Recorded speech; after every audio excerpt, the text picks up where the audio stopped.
Você acha que o Espiritismo, que a doutrina espírita, que Allan Kardec nos trouxe lá em 1857, tem a ver com a vida que a gente leva hoje? O mundo do século XXI e o mundo do século XIX.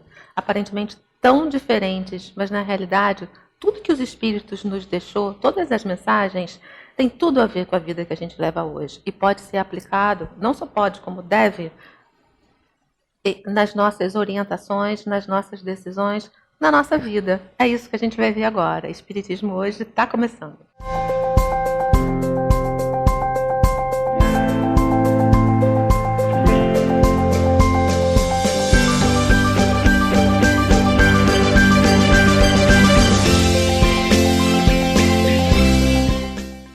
O nosso tema hoje é Espiritismo e Política. O tema foi escolhido pela mocidade da Casa de Jesus, que é onde nós estamos agora.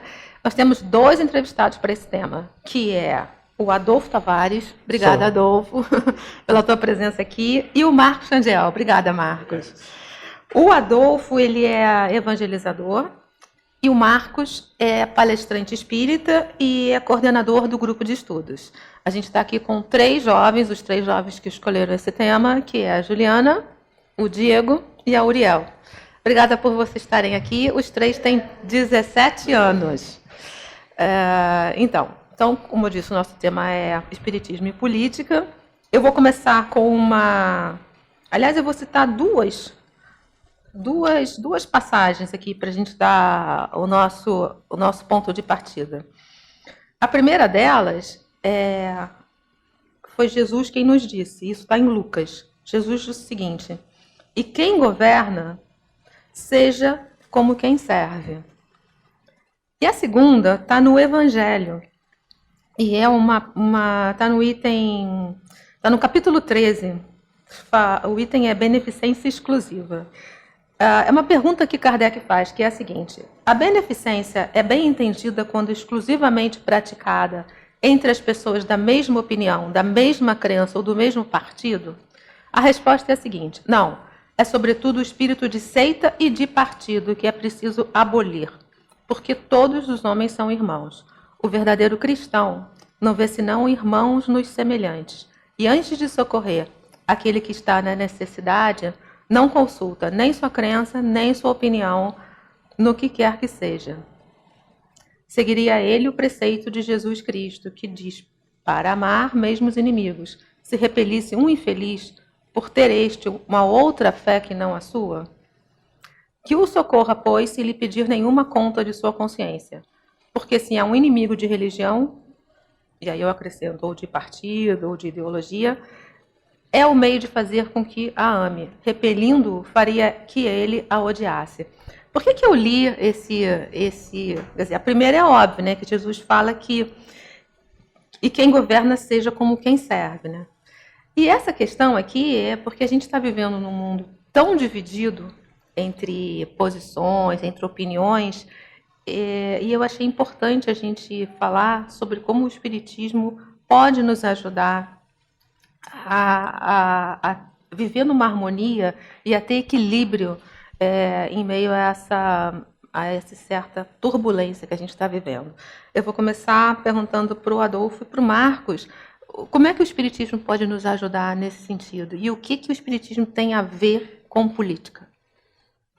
Primeiro eu acho que tem tudo a ver, porque primeiro que a política, ela é uma... Se você for pegar a raiz da palavra política, inclusive, que surgiu através do grego, que é gerir uma sociedade, que é gerir a polis, que é a sociedade, gerir os cidadãos. Então, onde há uma sociedade, tem que haver a política, que é a capacidade de você gerir esse grupamento de pessoas. A doutrina espírita, como uma ciência, filosofia e religião, ela também traz a gente essa consciência de como a gente se comportar dentro dessa sociedade. Tanto que no Livro dos Espíritos existe a lei de sociedade que fala um pouco sobre isso. Então, como é que o espírita pode se comportar dentro da sociedade, que foi o que foi levantado? Eu acho que o principal é exatamente buscar os preceitos cristãos, que estão tanto na Bíblia quanto na codificação, de simplesmente ser a melhor pessoa. Como disse Kardec, reconhecereis o verdadeiro espírita pela capacidade de domar as suas más inclinações. Então, todos nós temos as nossas paixões, as nossas preferências e as nossas escolhas. Mas nós temos que ter a capacidade de nos reeducarmos nessas nossas dificuldades e a capacidade de convivermos harmoniosamente com todos aqueles ao qual a gente tenha contato durante a vida. Marcos? Eu estava pensando aqui que o Espiritismo ele traz a pitada de sal que falta à humanidade, no sentido do equilíbrio, né? E você ser uma pessoa equilibrada é fundamental para a vida, principalmente a vida política, né? Porque senão você comete os desatinos que todos nós cometemos quando estamos em fase de ignorância, né? É o Facebook que você responde àquela provocação do colega que opta por essa ou aquela corrente, até a vida pessoal, e você acaba se tornando uma pessoa levada por essa paixão mesmo, que não vem do raciocínio e do sentimento que a doutrina espírita já te dá. Por ser uma doutrina, né, extremamente questionadora, o espiritismo facilita isso. Então, para o jovem espírita, é fundamental que ele tenha esses conceitos dentro dele, e eu não estou falando dos conceitos de você saber onde está a questão X, Y, Z, porque isso está codificado, você vai poder pegar o livro e ler. Mas é entender e beber daquilo e ficar contigo. Poxa, peraí, eu já li isso em algum lugar, né? E esse momento de você falar, poxa, peraí, é o que falta para a gente, quando ser humano, às vezes, no dia a dia, de você responde a provocação ao pé da letra. Então é fundamental. E passar a respeitar, né, a opinião do colega, a opinião de outro parlamentar, né? E dar exemplo de bons espíritas envolvidos com política, como foi o caso de Bezerra de Menezes, por exemplo, né? Então é possível exercer. Inclusive foi deputado. Que foi deputado, né? E que, parafraseando uma frase que dizia que em Brasília tinha tudo menos inocente, né? Se não me engano, também da Ulisses Guimarães, ele sabia disso. E como ele entra, entre aspas, no mar de lama, como a gente costuma chamar, alguns de nós, e sai sem se lamear?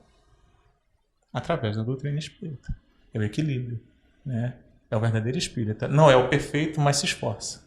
Acho que isso é que é bacana. Antes de vocês perguntarem, eu queria perguntar para vocês, por que vocês escolheram esse tema? Principalmente por influência de uns evangelizadores, não? Esses dois aqui? Não, em caso, como professor, mas vários, meus queridos evangelizadores. Então por que vocês toparam?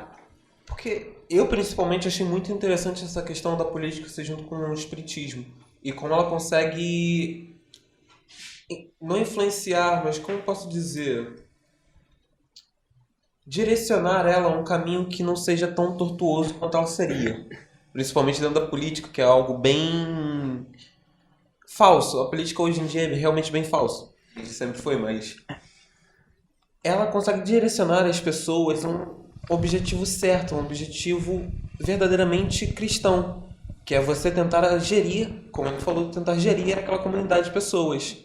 E, tipo assim, eu penso muito que elas estão relacionadas porque eu acho que para ter um bom governo tem que ter uma pessoa boa. E, principalmente, a religião não é uma religião certa que faz o homem, mas é a religião que faz o homem melhor. E também tem que ter... tem que um tentar ajudar o outro nessa política. Não é só pensar em gastar dinheiro com uma coisa mais cara e não pensar no próximo. Uriel, você quer responder? Por que você escolheu isso? Porque é um assunto bem atual e que a gente precisa abordar e falar sobre isso. Porque e especificar o que a religião tem a ver com a política ou separar a política da religião. Então vamos lá, quais são as dúvidas? O que vocês gostariam de perguntar? Bem, como vocês quebraram a primeira pergunta da gente, a gente vai ter que responder. Mas quebraram a primeira pergunta? Não, pode fazer de novo. Qual é a relação entre política e espiritismo? Vocês já responderam, então seria um pouco repetitivo.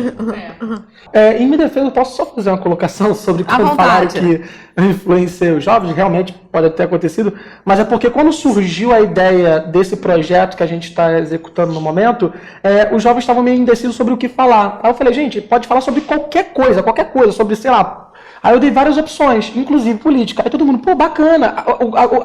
O legal é que a mocidade como um todo, não só os jovens que estão aqui representados, mas como todo o grupo de juventude, gostou da ideia da política, exatamente pelo que a Uriel falou. É um tema bem delicado na atualidade, e é um tema delicado que está acontecendo na sociedade planetária como um todo, não só no Brasil. Sabe por que eu perguntei? Eu achei bem interessante vocês terem escolhido esse tema, porque as pessoas estão meio com um repúdio à política, não querem saber de política, acham que política é coisa de quem está lá no umbral. E isso não é verdade. Isso não é verdade. A política, como você mesmo citou, é a sociedade. Então, é o gerenciamento de pessoas. É verdade. E existem vários tipos de políticas. A gente tem a política familiar. Quando vocês simplesmente decidem onde vai ser o almoço de domingo, já é um ato político, onde é que você vai estar ali com o seu grupo familiar, negociando a melhor tomada de decisão para atingir a necessidade daquele núcleo familiar. Então, expandindo um pouquinho, sai da parte familiar, entra para a parte, pode ser a política religiosa. Dentro da política na casa espírita, nós temos, por exemplo, a Casa de Jesus, onde é que as pessoas que são responsáveis pela direção da casa vão tomar as melhores decisões para que a casa possa estar sempre unida, trabalhando em conjunto, cumprindo os objetivos ao qual ela denominou para ela, como na Casa de Jesus, que é o da evangelização e tudo mais. Ou seja, privilegiando o interesse comum e não o interesse pessoal. Gerindo a polis, no caso a polis, os espíritas que aqui frequentam a Casa de Jesus. E nisso vai do micro para o macro. E nós temos a sociedade carioca, nós temos a sociedade do estado do Rio de Janeiro, nós temos a sociedade brasileira, nós temos a sociedade latino-americana, e nós temos a sociedade planetária como um todo, que inclusive o nosso governador planetário é o melhor de todos, que é Jesus. E que esses jovens possam entrar na política com essa visão, com esses valores, né? Exatamente, você não tem, desculpa te cortar, você não tem como fugir da política. Desde o momento que você convive em sociedade, você já está inserido numa política desde que você tem que tomar uma decisão em que tenha que atender ao coletivo. Ali já entrou a política. Marcos, quer falar? Eu queria lembrar o seguinte, a pergunta foi o que tem a ver o espiritismo com política. Política tem a ver com o quê? Seres humanos. Espiritismo tem a ver com o quê? Seres humanos. A doutrina espírita não veio de uma bactéria. A gente veio da reunião de bactérias, que somos nós humanos. Veio de espíritos. Por isso que ela é legítima. E é legítima porque veio de gente que passou pelo que nós estamos passando. Ou seja, veio de nós mesmos. Então, se diz respeito a nós, e tudo que diz respeito a nós diz respeito ao espírito, a gente está falando de nós mesmos. Quando a gente fala de política, é quando fala de espiritismo. E para quem acha que uma casa espírita não tem política, se preparem. No dia que forem para a diretoria, vocês vão viver com política. Porque tudo é decidido em conjunto, ainda mais aqui. E isso é política, é exercer a sua autoridade, a sua autonomia, não exercer e podar a sua arrogância, podar os seus vícios. Isso o espiritismo vai nos ensinando aqui, em caso real. É uma decisão para uma pessoa só, decidir aquilo da casa espírita. Aí é os modelos de gerência de casa espírita. Por acaso, a nossa casa está passando por transformação, onde a gente pretende fazer com que essa escolha de decisões seja mais compartilhada possível, para ter mais representatividade. Se quando eu for escolher colocar, por exemplo, um determinado móvel numa sala comum, eu pensar em quem de repente não tem uma altura ideal, quem não seja tão baixo, essas coisas têm que ser pensadas para contemplar o maior número de pessoas. Isso é acessibilidade a todos os encarnados, porque os desencarnados naturalmente já não vão mais precisar. E gera vários pensamentos uns nos outros, né? Talvez. A gente tem que também entender, só pegando um pouquinho a oportunidade da fala, que a questão da política, ela é uma lei natural, ela está na criação divina. Se você observar a própria natureza, se observar a sociedade das formigas, das abelhas, eles trabalham em conjunto, eles têm uma política social, eles têm um comportamento social, eles trabalham em função daquele coletivo ali. Eles, inclusive, eles estão ali... Quem está trabalhando num determinado ponto, o outro está buscando alimento, eles trabalham em... O oposto do individualismo. O oposto do individualismo. O cooperativismo, a coletividade, ela está presente no reino animal. Então, como o próprio Kardec diz que para a gente observar as leis de Deus, é só a gente olhar para a natureza. Ela vai estar ali presente. Então, se a gente olha para a natureza, a gente vê que existe essa lei de sociedade agindo, que existe essa política em que cada um vai ter uma posição onde é que vai escolher o bem comum de todos, eu acho que a gente não tem como fugir disso, porque seria ir contra a lei divina.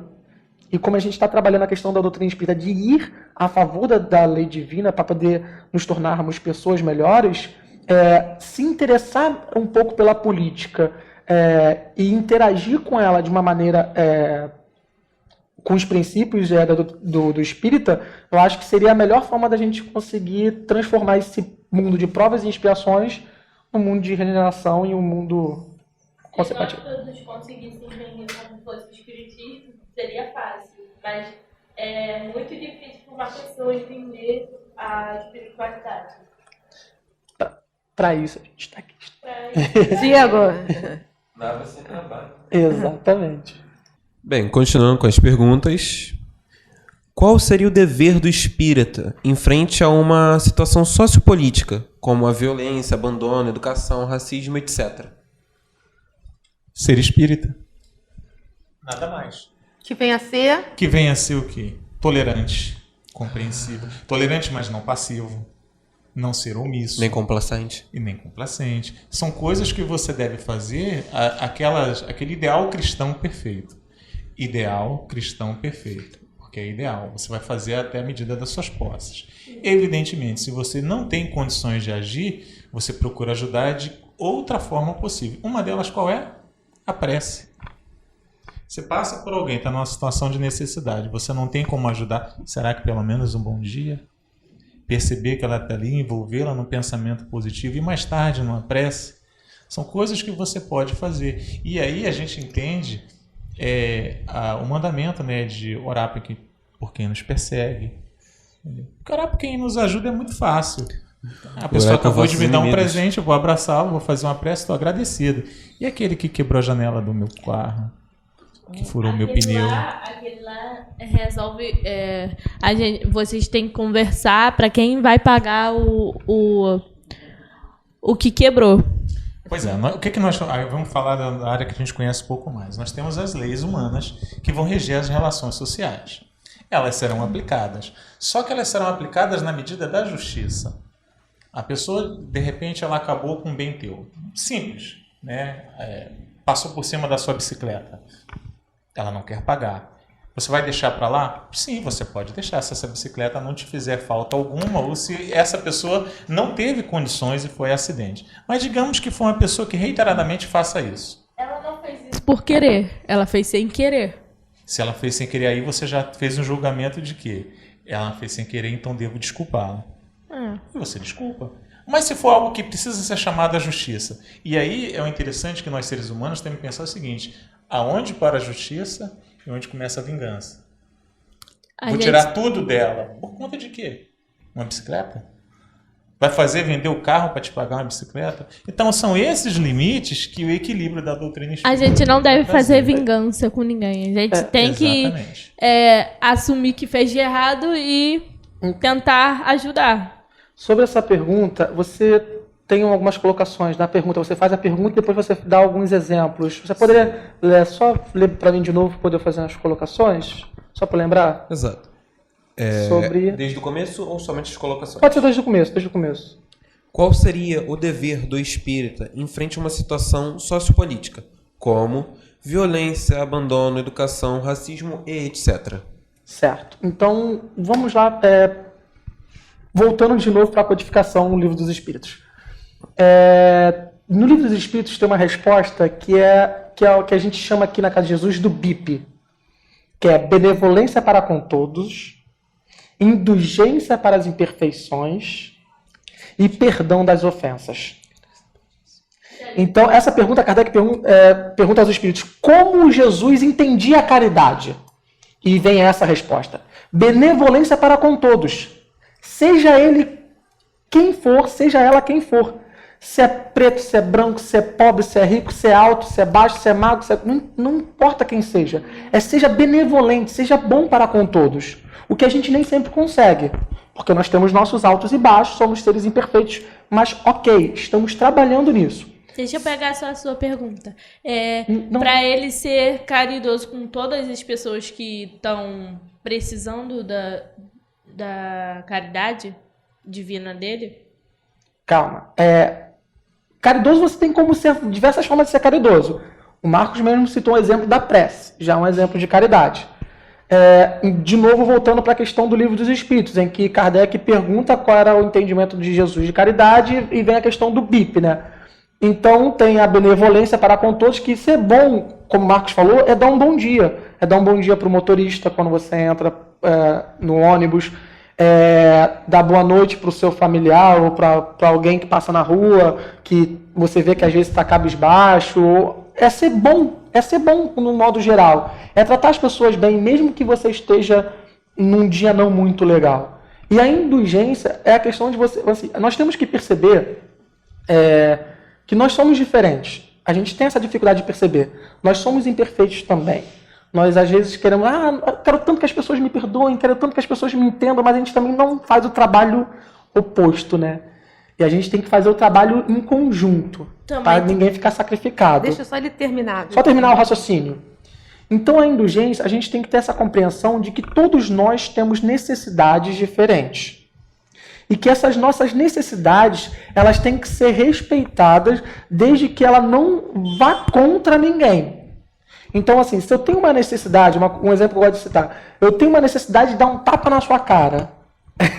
A gente precisa entender primeiro que necessidade é essa. Inclusive, isso faz parte de vários contextos, mas essa necessidade, por que eu tenho que dar um tapa na cara de alguém? Porque eu tenho que... Isso vai desrespeitar a outra pessoa vai gostar de receber esse tapa na cara. Então, essa questão gira em torno da violência. Por que a violência existe?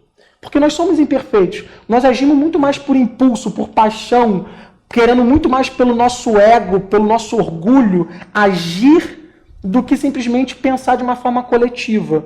Então, quando o nosso orgulho e egoísmo fala mais alto, a gente age de violência, a gente não age com benevolência, a gente não perdoa o outro, a gente não compreende o outro. Quando esses nossos sentimentos, ainda imperfeitos, eles falam mais alto, é que a gente incorre no erro de se afastar das leis divinas.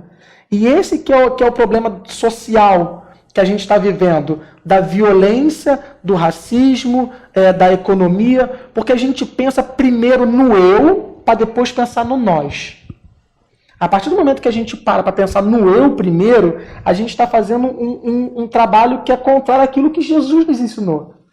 Quando você pega todo o exemplo de vida de Jesus, todo o exemplo assim, que ele deixou, o legado que ele deixou, a gente pode ver que é um exemplo totalmente coletivo, totalmente de unificar as pessoas.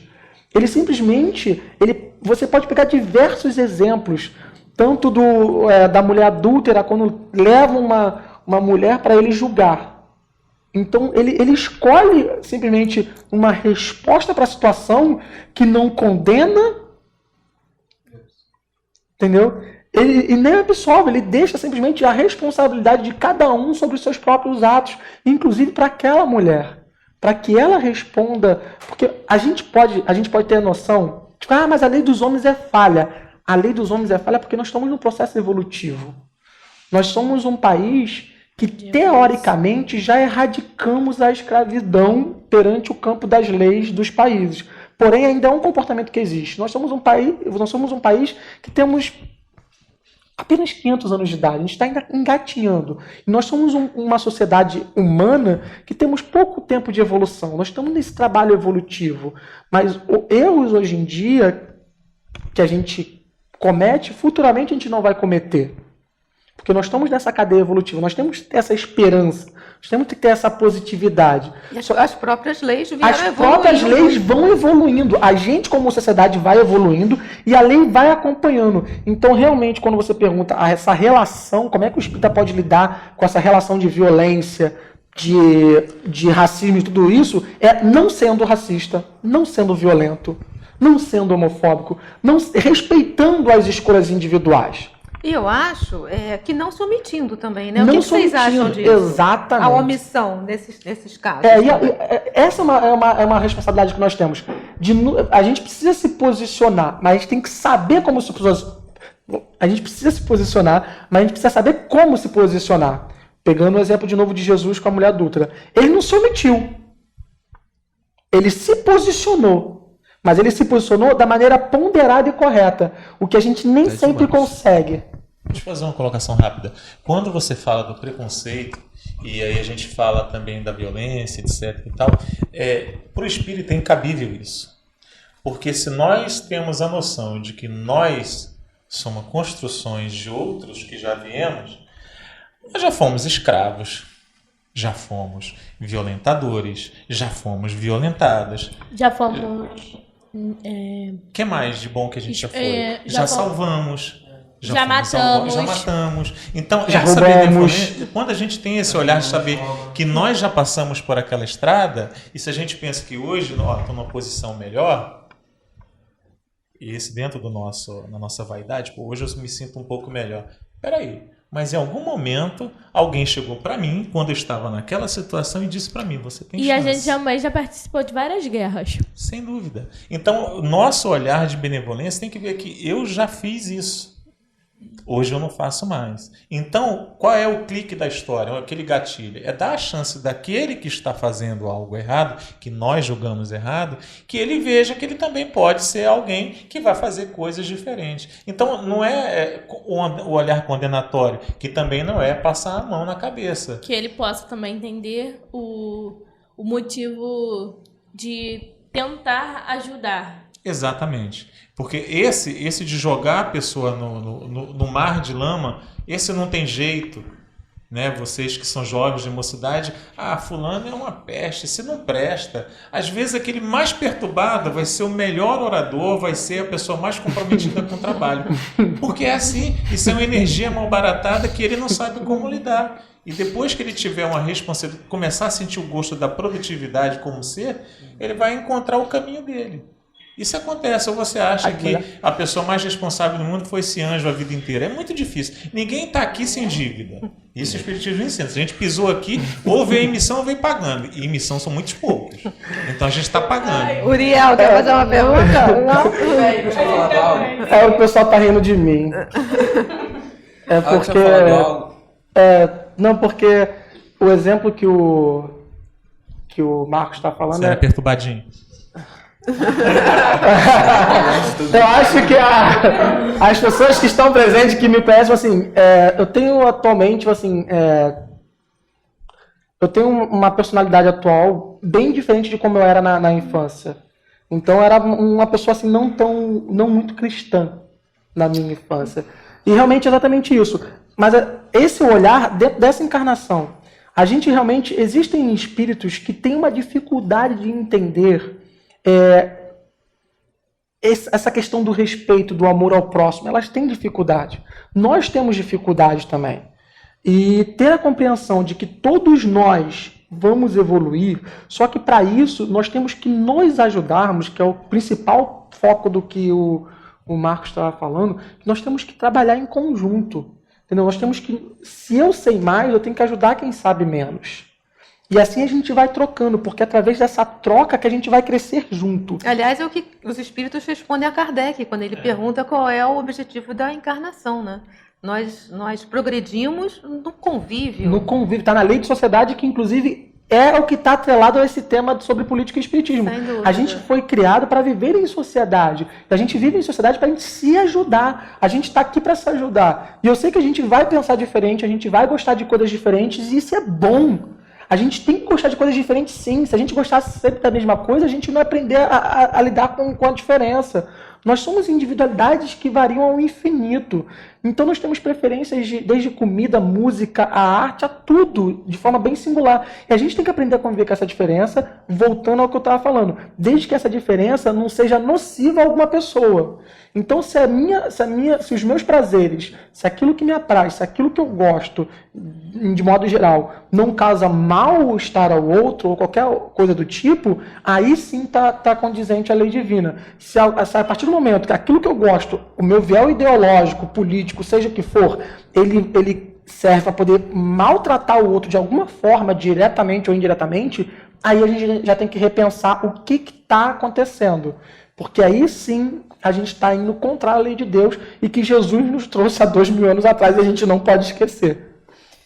Pessoal, a gente já está caminhando para o fim. Vamos fazer mais uma ou duas perguntas no máximo? Sim. Como ela já tinha falado, que a gente guerreou bastante, e como a guerra já está profundamente ligada com a política, Vem uma pergunta, por que da guerra existir e por que ela ter tal ligação com a política? Além do egoísmo. Quem começar a gostaria de responder? responder?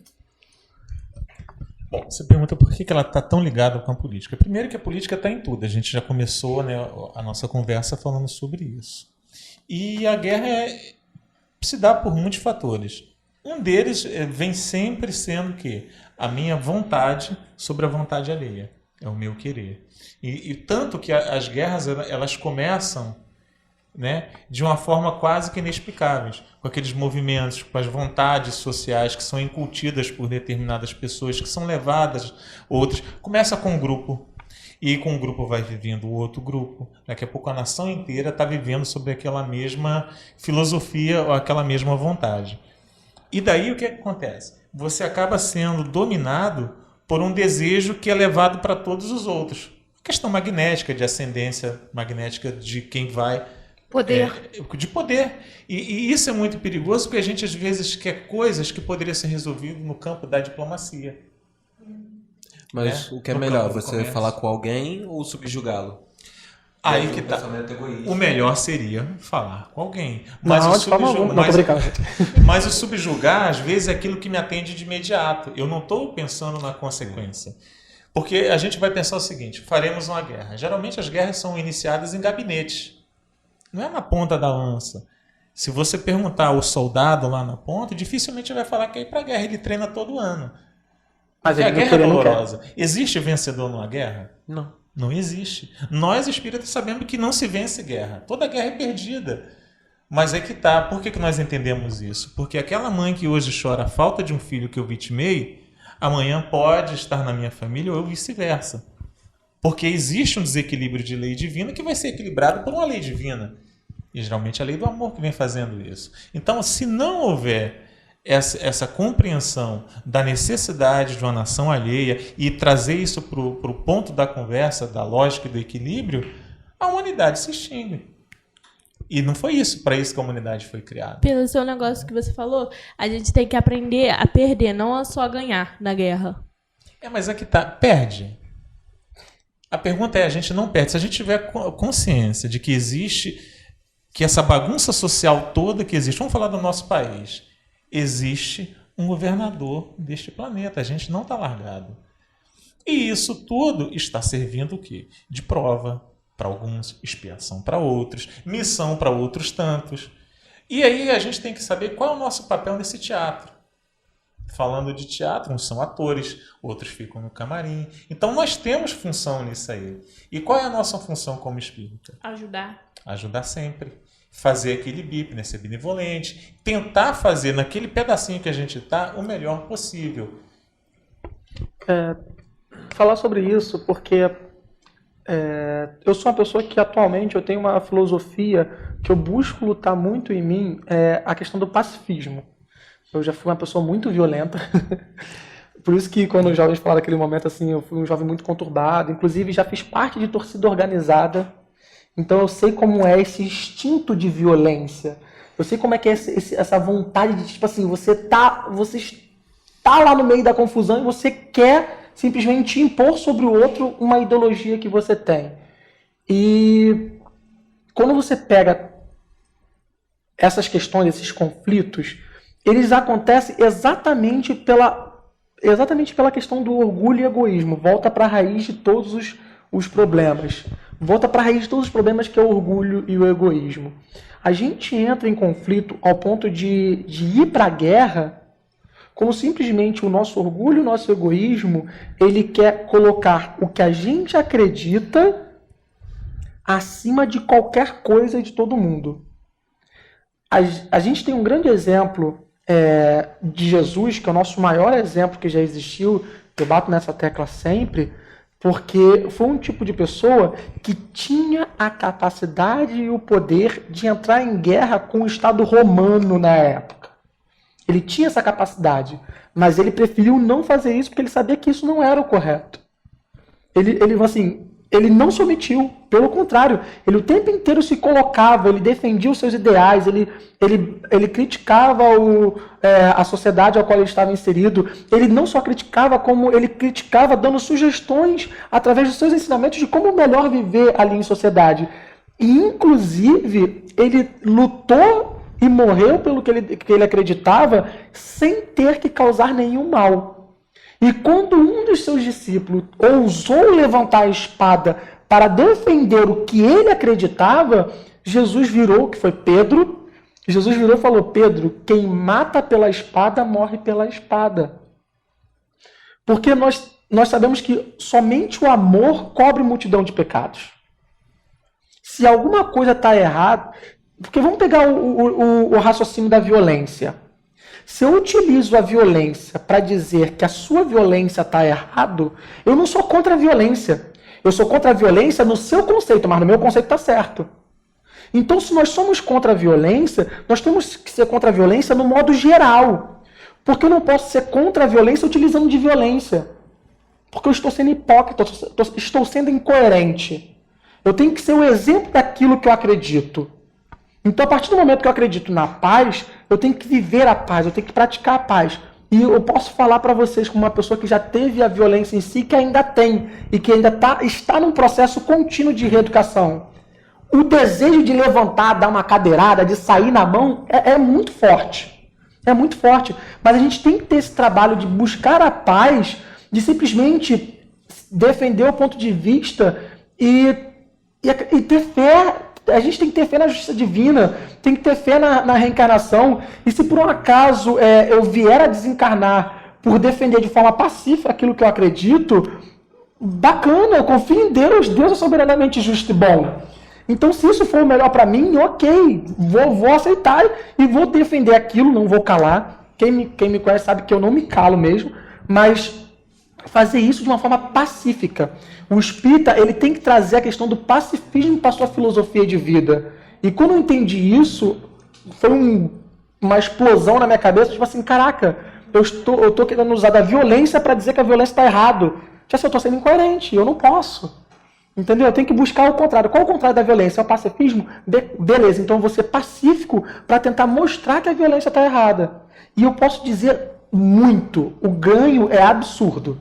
É absurdo. Tanto para mim mesmo, quanto para as pessoas que estão ao seu redor. E as pessoas, às vezes, passam a entender a sua perspectiva de vida de uma forma totalmente diferente.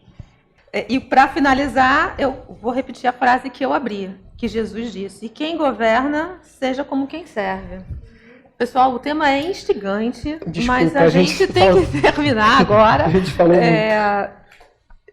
A gente pode depois dar prosseguimento numa outra etapa, porque realmente tem várias questões que a gente não conseguiu abordar, mas agora é hora da gente terminar. Vocês gostariam de deixar umas palavras finais? Não, eu acho que eu já Marcos? me coloquei. O que eu ia lembrar, só a receitinha primeira, né? Tá ruim, prece. Piorou, prece de novo. A receita é Tá sempre pior essa. ainda? Continua. É difícil, O momento olha só, chega. mas aí os espíritos foram muito felizes, como sempre deveria de ser, e Kardec também. Vai lá no final, tem um livro de prece lá, uma coletânea, não tá com muita força, copia e cola, faz uma daquela ali. Tem? Ou E então a leia, né? Gente, eu era até há 2 anos atrás. Não tá E a somente. gente não sabe o poder que tem uma prece. A gente Aquilo acha ali, que é uma... inclusive se aconselha, não é para se criar um oratório para você fazer sempre. Na verdade, um reforço. Sabe que você não está conseguindo? Vai de Pai Nosso, até conseguir As andar. forças que a gente É movimenta. isso aí. Só o fato de parar e pensar no coleguinha, poxa, ele é mais ignorante do que mal, aí já é uma... Eu lembrei de uma Onde acabou? coisinha que a gente esquece, só fazer uma colocaçãozinha rápida, desculpa o tempo. Uma coisa que a gente já falou isso no EG. A gente faz muita prece pela família, pelos amigos, não sei o quê, mas a gente, 90% das vezes, esquece de fazer prece mandando bons pensamentos para os políticos. Vamos fazer prece para os nossos E são as dirigentes. pessoas que Perfeito. mais precisam de prece. Que mais precisam São as de pessoas prece. que mais precisam de prece, a gente não faz. A gente simplesmente É verdade. ignora. Vamos Esquece. fazer prece para os nossos dirigentes. Pessoal, acabamos. Encerramos. Ok? A gente promete voltar a esse assunto porque realmente Dá muita. tem muitas então- questões, muitas perguntas, mas agora a gente chegou ao fim. Caso você tenha interesse, a gente vai até a sua casa espírita, reunimos a mocidade, escolhemos um tema e teremos um bate-papo igual a esse. É isso aí, gente. Até o próximo programa.